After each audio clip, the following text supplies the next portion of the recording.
कमट भी कालांतर में मृत्यु प्राप्त करता है।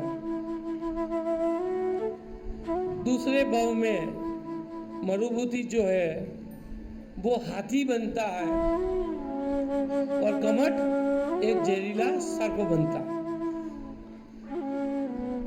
दोनों वहीं जंगल में विचरण करते हुए बड़े होते हैं। एक दिन हाथी वहाँ दलदल में कहीं फंस गया था और वहाँ से वो जहरीला सर्प गुजर रहा था और उसे वो जब वो हाथी को देखता है तो उसे वो पूर्व जन्म का वेर याद आता है। वो उस हाथी को डसता है, हाथी मर जाता है, सर्प भी अपने समय के अनुसार मरता है। तो कमट ने जो वेर पाल लिया था, उस वेर की वजह से वो 9 जन्मों तक उस मरुभूति को मारता है। कितने जन्मों तक? 9 जन्मों तक मरुभूति को मारता है और तब भी उसका बदला नहीं चुकता है। 10वें जन्म में मरुभूति वाराणसी देश के राजा अश्वसेन के यहाँ माता वामा के गर्भ से जन्म लेते पार्श कुमार। बाद में वो वाराणसी के राजा बनते हैं। समय आने पर वो जैन धर्म की दीक्षा लेकर के भगवान पार्श्वनाथ के रूप में तीर्थंकर बनते हैं। तो जो भगवान पार्श्वनाथ जब मुनि रूप में थे, राजपाट छोड़ करके उन्होंने दीक्षा ले ली, दिगंबरी दीक्षा लेकर के वो जब तप कर रहे थे,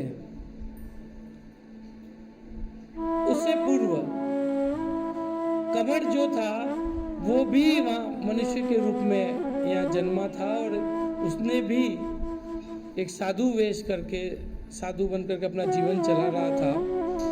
उस दौरान वो अग्नि जला करके कोई यज्ञ कर रहा था और एक समय वो पार्श कुमार वहाँ से जब निकले तो देखते हैं कि ये कोई मुनि है, कोई तपस्या कर रहा, कोई यज्ञ कर रहा है। तो उसने कोई लकड़ियाँ जला रखी थी। तो उस लकड़ी में उन्हें अपने दिव्य ज्ञान से दिखता है कि सांप और सापिन उसमें उस लकड़ी में फंसे हुए हैं। तो वो उस व्यक्ति को रोकते हैं और कहते हैं कि भाई तू अपना ये यज्ञ बुझा दे, इस लकड़ी में 2 जीव मर रहे हैं। तो बड़ा क्रोधित होता है, वो कहता है कि तुझे कहाँ से जीव दिख गए? तो वो पार्श कुमार है, वो दोनों लकड़ियों को निकाल करके, उसको काट करके निकाल के दिखाते हैं। तो उसमें 2, एक सांप और एक नागिन दोनों निकलते हैं। तो कमट जो है बड़ा कुपित होता है, वो कहता है कि तेने मेरा यज्ञ भंग कर दिया।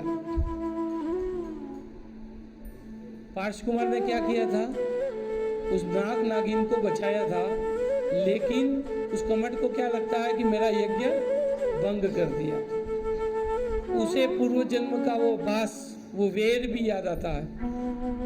वो उन्हें बड़ा बुरा भला कहता है, उनके साथ बुरा व्यवहार करता है। पार्श कुमार चले जाते हैं।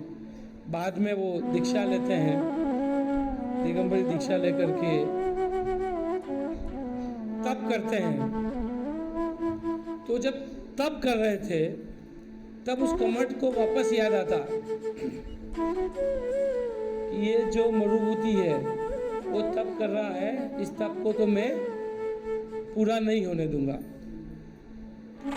तो वो नाना प्रकार से वर्षा करवाता है, पत्थरों की बरसात करता है, पानी की बरसात होती है और भयंकर बादल उमड़ करके आते हैं और भयंकर बारिश होती है।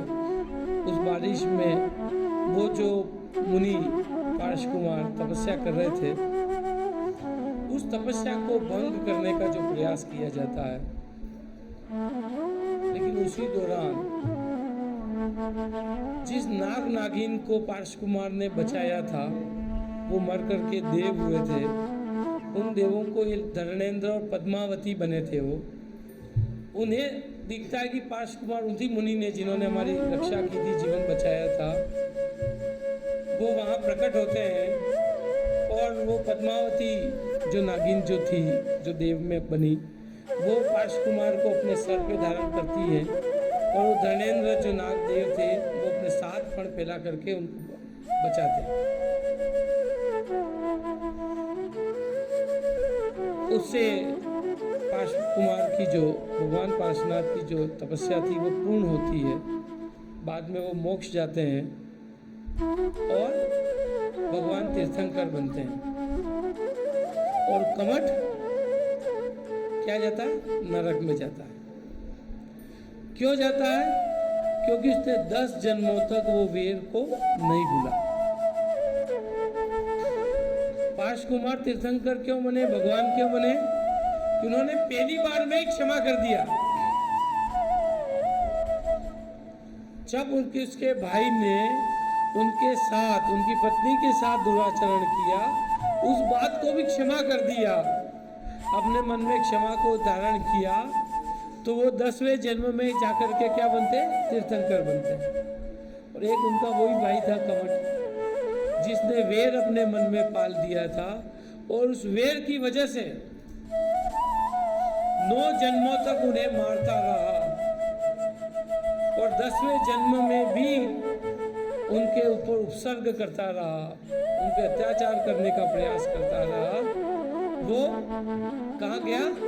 नरक में गया और वो भगवान बने, तीर्थंकर बने, मोक्ष में गए। जैन धर्म में 23वें तीर्थंकर पार्श्वनाथ भगवान को माना जाता है।